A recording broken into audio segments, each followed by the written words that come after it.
বিগত সময়ে আত্মসমর্পণকারী চরমপন্থীরা আবারও সশস্ত্র অবস্থায় ফিরছে বলে জানিয়েছে পুলিশের একটি ফোর্স র্যাব।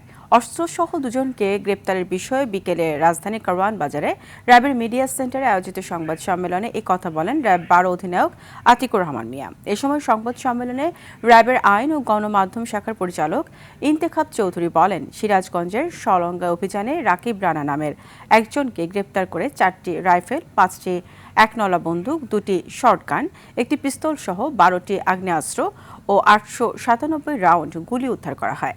একই সঙ্গে একটি প্রাইভেট কার উদ্ধারের কথা জানিয়ে তিনি বলেন, রাকিব রানার দেয়া তথ্যের ভিত্তিতে পরে রাজধানীর আদাবরের শেখের টেকে অভিযান চালিয়ে আলমগীর ওরফে শুটার আলমগীরকে প্রাইভেট কার সহ গ্রেপ্তার করা হয়।